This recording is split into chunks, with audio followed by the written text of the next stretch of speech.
Obudde we bwasibidde eggulo ng'emirambo ena gyokka gye gyabadde gyakazuulwa ku bantu abali 28 abagudde mu mugga Nkusi mu Town Council y'e Pachwa mu disitulikiti y'e Kagadi.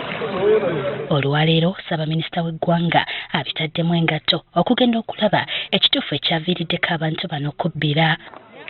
Watuukidde nga balubbira ba poliisi tebannassa mukono ku kuyigga emirambo gy'abantu abalala abakyabuze. Olwaleero omuwendo ogwakazuulwa gweyongedde nga kati emirambo 8 gye gyakannyululwa. Baitu tubazireho bakaba abantu 39 ababaire hali ato.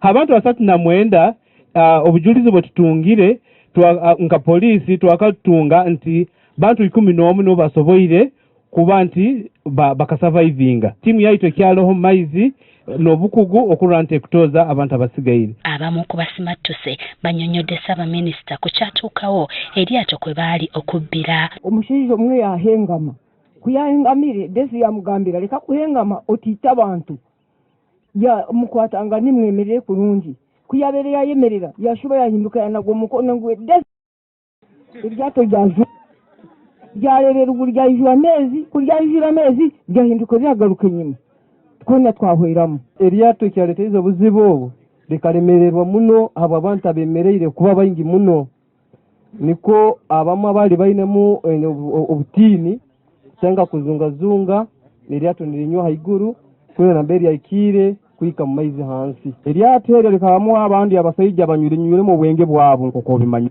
hati bali abaye batamiremu ninihira hati basindikagana hati mu kusindikagana omutwe gw'eryato gwadikira hansi kandi harayira muno hati mu kudikira eryato mu kwimuka hansi itwenda buli amaizi gamutwana amali gakozereza gakwenda. Ssaabaminisita Robinah Nabbanja abatwalidde amabugo agabaweereddwa omukulembeze w'eggwanga. Ngoza kubagambira otinisa President Yoweri Kaguta Museveni abaramukize akuganya nainywe abaganyire muno habukuferwayo abantu banyu nabwensonga eyo abwokuganya buli afereirwe buli maka ampaire milioni 5 abantu 30 nizo milioni 15 nyina zaana. Kyokka wano wasinzidde naawe ekiragiro buli ali mu kibira kino ekyabugoma okukyamuka. I am directing that all those who have been burning charcoal across in Bugoma forest must stop forthwith.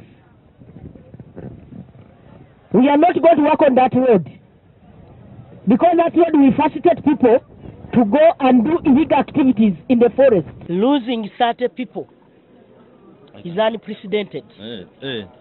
And so, using the powers as the Prime Minister of Uganda, I am stopping charcoal burning in that forest. Because people who are dying here are not from this place. Some of them are from Busoga. I'm sure the others came from Kabarole. Others came from far areas, including my village. One who introduced himself here, that is from my village in Nkoko. From here to Nkoko, it is around 100 kilometers.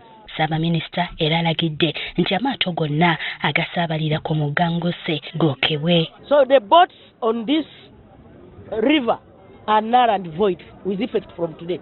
So I have directed the police to ban all those small boats on that river. Bwe tuviiriddeyo ng'omuyiggo gw'emirambo gukyagenda mu maaso.